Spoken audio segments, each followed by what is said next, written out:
An epic MAGA showdown in New Hampshire. Will anyone win? I'm Matt Robeson. This is the Balance of Power Roundtable, part of the Beyond Politics podcast, available wherever you get your podcasts. Of course, on the Blue Amp channel on YouTube, which I hope you've subscribed to. We've got an epic showdown happening right now between Donald Trump and Ron DeSantis. They're both descending like locusts on the state of New Hampshire.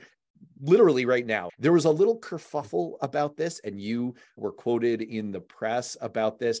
Can you just tell everyone in our national audience what happened, what this whole thing was about, and why it's a race to the bottom? It's so silly. So the Federation of Republican Women holds an annual event called the Lilac Luncheon, which is a lovely event they hold every year. Lilac is our state flower. And it's to raise money to continue to educate, inform, and promote Republican women in politics in an elected office. And before I say what I'm going to say, I know several of the women involved in this organization, and they are lovely. The woman who now so we're clear, a Republican woman in politics in New Hampshire, right? These are your people. These are my people. I am not a member of the organization because I'm just not a joiner. The poor woman who I'm not going to say her name, she's now in national headlines, and she's just so lovely. And she is not someone who wants to make national news, I assure you. And so what happened was they're hosting Trump for their annual event.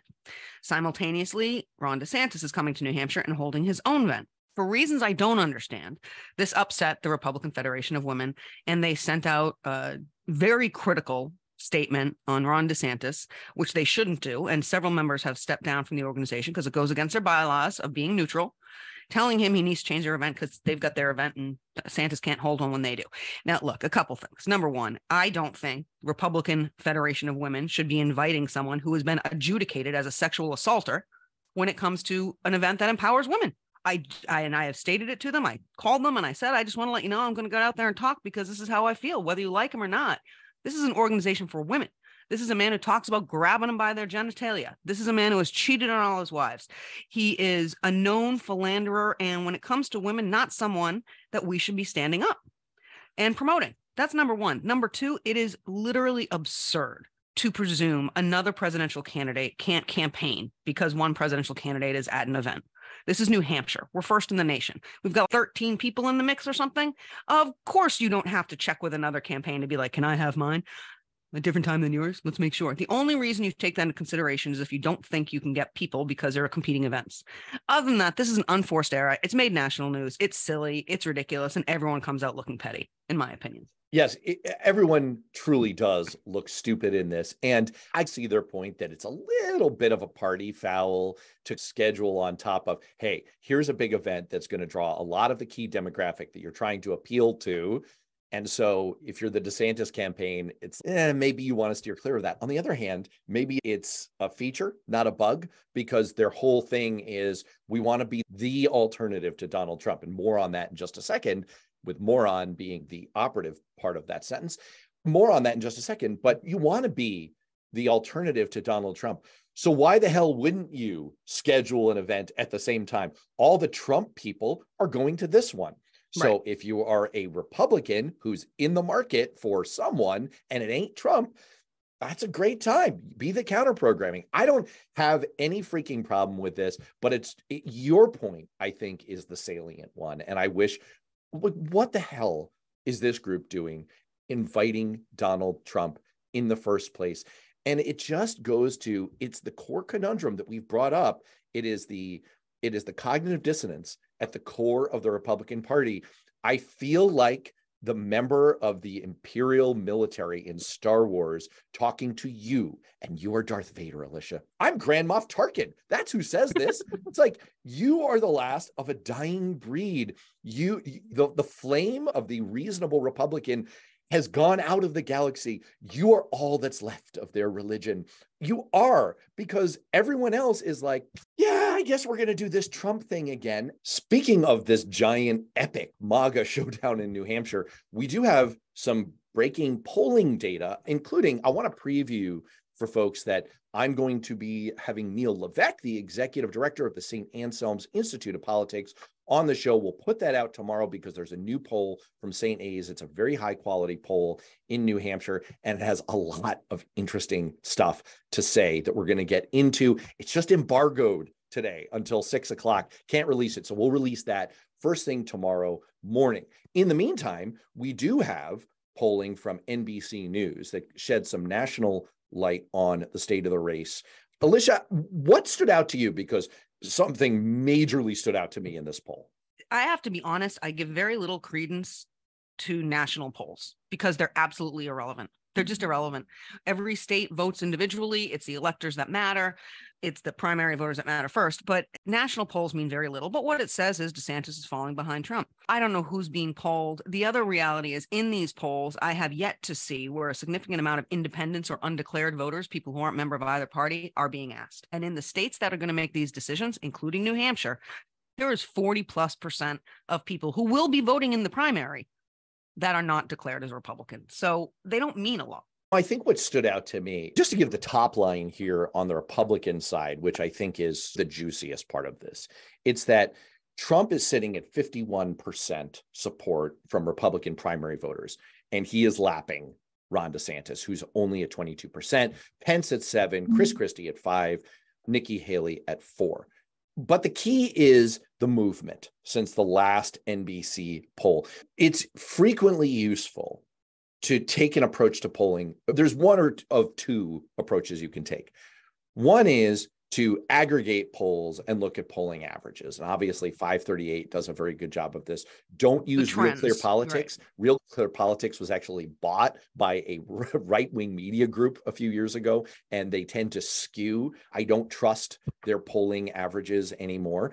But 538, despite letting go of Nate Silver, remains a pretty good source if you're into polling averages. And that's looking across multiple polls, lots of people, lots of different methods, lots of different samples, and the idea being that your average tells you something more accurate than an individual poll. The other thing you can do is look at a single poll, but look at change within the same poll conducted in the same way over time. That can frequently be instructive, and it's a good relative measure of what's happening. And the last NBC poll back in April had Trump at 46, so he's gone up 5 points, and DeSantis at 31, so he's gone down 9 points, and then the rest of the field was spread. My thesis about this is that what has basically happened is that DeSantis, this is a case of familiarity breeds contempt. DeSantis, up until his big rollout this spring, was an unknown quantity. Most Republican primary voters had heard very little about him. What they had heard was probably glowingly positive because it was probably mostly on Fox News, or was just a general proposition. There was excitement. He was getting headlines. They didn't know much about him. And that's what got him to 31%. Once people actually got to learn something about Ron DeSantis and he started receiving more national, non-right-wing media coverage, the shine came off. And so what is this decline of 10 percentage points? And my guess is that about half, I haven't seen crosstabs in the poll. My guess is that about half of that went to Trump. These are people who are MAGA people. They're not against Trump. They don't have a particular problem with Trump. They were just shopping. They were DeSantis curious. And when they decided that they were less enamored of DeSantis, they reverted back to Trump.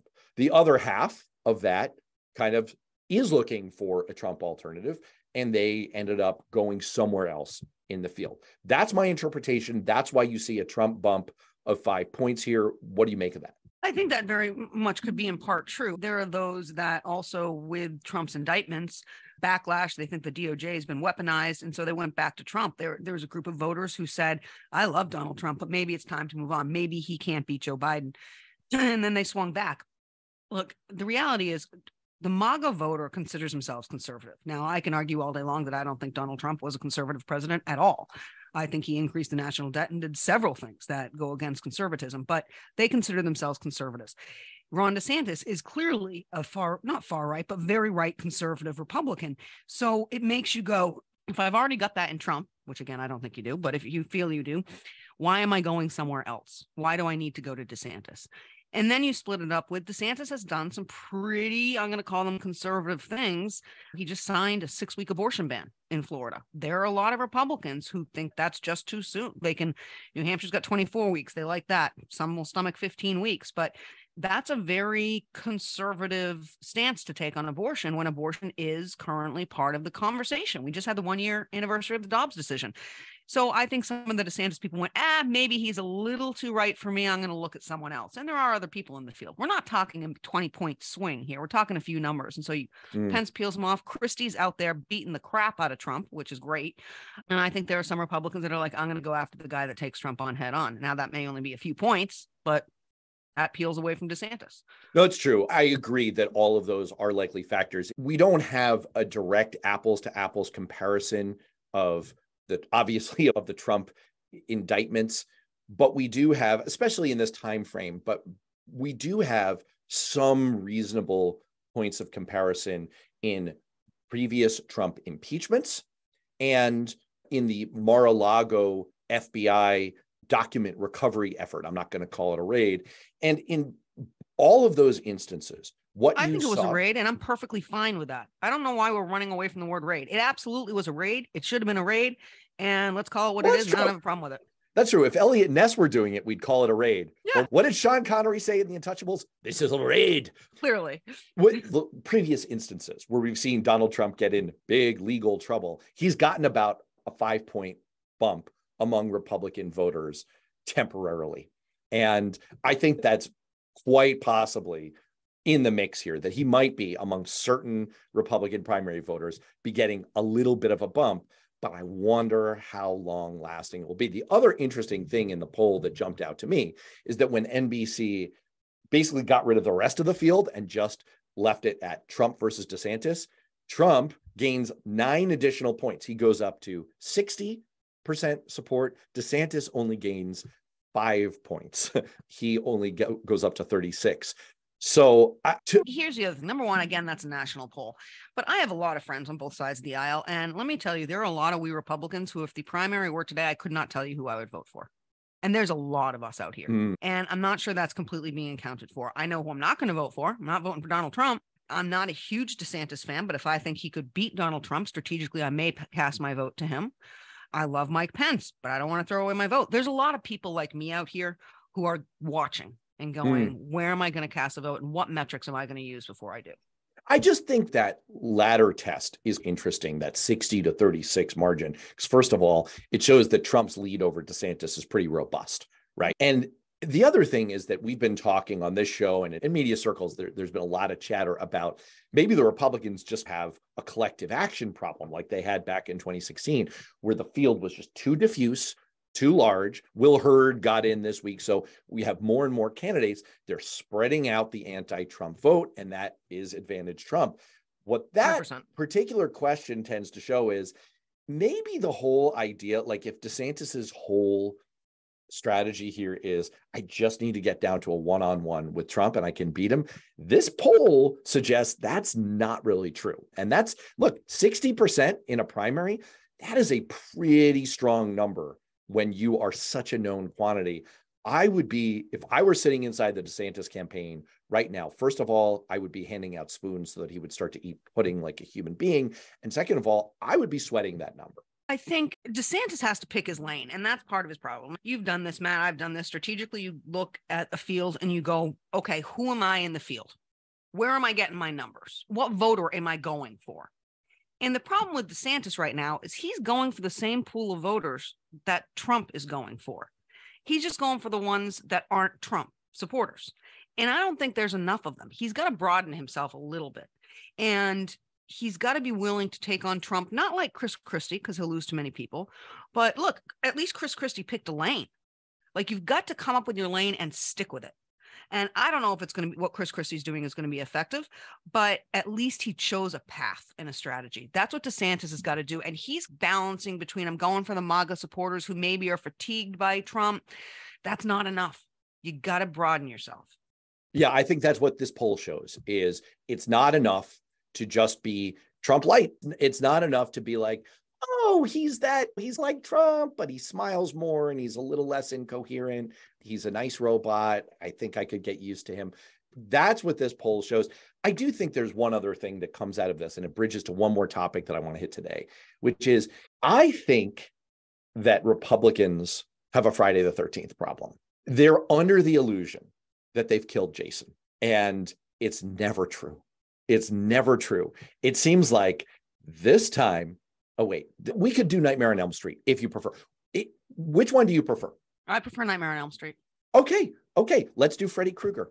Okay, what we learned in those documentaries, the Nightmare on Elm Street movies, documentaries, yeah, is that there are multiple ways that you can convince yourself that you've killed Freddy Krueger. None of them are true. And the fallacy that Republicans keep laboring under is this time. By the way, Democrats too. It's now he's been indicted for fraud in New York. He's done. Not so much. Now he's been indicted by a federal prosecutor for stealing classified documents. And by the way, hot off the presses, they have him on tape, and CNN played the tape. And he's admitting, like, he's actually saying what we could never show in the first impeachment, which was him saying to Zelensky, will you crime with me? I want to do a quid pro quo. Please, Tavares, will you crime with me? Please, yes, do. Please, you do crime with me. He's actually saying that. He's saying it on tape. Nope. I have a prediction for you. That is not the kill shot. Freddy Krueger is coming back. He is sharpening his finger knives. I think that's part of what this poll is saying. There is not something that is politically vanquishing Donald Trump in the past, and I don't think that there's going to be something in the future. We see 61% of Republican voters saying that the federal indictment does not matter to them. It's the same proportion that said in a 2017 poll that they couldn't think of anything, literally anything that Donald Trump would do that would shake their support for him. I think that is what we are getting confirmed for us. And that was all a long segue to just one more topic, which is... Well, can I just comment real quick on that? Please go. Part of the problem with this is a massive misinformation campaign. And I'm not talking about random dude on Twitter who's got 35 followers. I'm talking people who have millions of followers who are diehard Trump supporters, Mark Levin and people like that who are whack jobs and cultists. Those guys are cultists. All my MAGA friends are not cultists. The Mark Levins of the world, they're absolutely part of a cult. And so you got people with millions of followers who believe what they say, and they're sharing misinformation. They're sharing misinformation about, the latest one is Trump is allowed as of noon on January 20th, 2021, unfettered access to all presidential documents. It's completely factually untrue, but they're sharing. Even says on tape that's not true. Even says on tape that's not true. And yet millions of people are liking these posts by millions of people who they in the past have thought were authorities on something. Yeah. And so it is this massive misinformation campaign. And the reality is there are a lot of people who say today, I'm voting for Trump, who are looking for an exit ramp, but they can't find one because every time something happens, like an indictment or like this audio tape, someone says, no, that's okay. Stay with us. He didn't actually do anything wrong. And they're believing it because they feel they have to. It is very culty. I don't want to step on the recording that I'm going to do with Neil Levesque, which I hope people will check that out when it posts tomorrow. But I think you're hitting on a really important point. And I'm just going to give a little tease. I think in what I've seen of the St. Anselm's polling number, I can firmly predict that 2024 is going to be the most negative, hateful campaign in political history. I think I can confidently predict that based on the numbers I'm seeing here. And I will explain why in that show, which people should check out tomorrow. Let's just hit one more point here, which is, I think as part of the Freddy Krueger theme, we saw, what's her name? Della Luna, nut job, Diego Luna from Florida, the Republican congresswoman who last week plowed ahead with a privileged resolution in the House to censure Congressman Adam Schiff based on vapor, based on nothing. And because it's a privileged resolution, this is down in the weeds, but this is just like congressional procedure, Kevin McCarthy couldn't stop it. And he tried. And the first time she brought it to the floor, it actually failed. Even Republicans thought, this is freaking hogwash. I cannot do this. And by the way, you're helping Schiff politically because he's fundraising. It's just every time they say this out loud, cha-ching, right? Because he gets to say, I'm the number one target of Republicans, and he's not wrong. And so that escaped lab containment. And then Lauren Boebert, God, quite possibly the least intelligent member of Congress, and that is a contested it's prize. a tough tie with Marjorie Taylor Greene and Matt Gaetz. I don't know. It's a trio. She plows ahead with an impeachment for Joe Biden, and it had nothing. It had literally nothing behind it. And Kevin McCarthy, I can just picture him. There's some reporting on this, but I can just picture he pulls her into his office and he pinches the bridge of his nose and he says, Lauren, you freaking moron, you're giving the game away. The way this works is we have to go through a kabuki theater process of having hearings and witnesses and something. Otherwise, the credulous media stenographers won't report what we're saying. They will treat it like a joke. And that's what they're going to do to you. And you're going to give away our whole scam that we're running. And so he managed to shunt it over to committee. But again, to me, this goes back to the Freddy Krueger theme. Every time Republicans think maybe we have lanced the boil of MAGAism in our party, it comes rearing back. And I think last week is a perfect example. I am concerned with the weaponization of government. Let me back up. From a Republican standpoint, I do think the DOJ dragged their feet on the Hunter Biden investigation. I have no problem with the outcome. I don't think the guy needs to go to prison for life, which some right-wing wackos are saying in Congress. But I do think they waited too long to do that investigation. I think politics came into play. I think we know from the FBI report, or the report on the FBI a few weeks ago, there was some politics into play. I do think there has been some political involvement in parts of our government that should stay apolitical, but not to the extent that the Lauren Boeberts of the world are saying. And I get very concerned. I don't like Joe Biden. Never voted for Joe Biden. Never going to vote for Joe Biden. I don't think he's a strong president. I don't think he should run again because I think he's too damn old. But he hasn't committed a crime. I think it was Marjorie Taylor Greene who said, we're going to impeach him over his border policy. You don't impeach a president because you don't like his policy. You vote him out of office as an electorate the next time around. And I think Republicans right now are clamoring about the weaponization of the DOJ when it comes to Donald Trump, which that should not happen, but simultaneously fighting back by weaponizing the federal government against their political rival. And I think it is a dangerous, dangerous slope to walk down. Your point earlier, you think 2024 is going to be nasty. It already is. You look at what people are saying to each other, what they're calling each other. It boggles the mind that Americans feel this way about each other, not just because they've got an D next to their name and they differ, but because they disagree on who in the Republican Party they want to vote for or what they think should happen in the Democratic Party. We have got to come up with a leader that can put us back on track. And I'm not sure who that is, but the hate is pervasive and unnecessary and unhealthy. I agree with that. I just have to put in that I do not agree that there was political pressure brought to bear. That's not coming on the Hunter Biden investigation. That's not coming from me. That's coming from the prosecutor in charge, who has said that on the record, that he was never told anything about how to handle the investigation. He had total autonomy. And I think the Wall Street Journal did a review with legal and tax experts and prosecutors who go after gun crimes. And they agreed, yep, what happened here is totally reasonable. So I don't think that is a great example. I do agree with your point that when you start getting into this kind of totally hapless, stupid, just lobbying, Trump deserved to be impeached both times. And when you cheapen it with this kind of stunt, it's actually bad politics for Republicans, but it's also terrible for all of us as Americans. And the only way through it is we have to actually finally do away with Freddy Krueger. I guess shrug on our ability to do that. We have to win. We have to defeat it. On that note, for Alicia, and maybe next time we'll have Paul Hodes, I'm Matt Robeson. We will see you on the next Bounce of Power.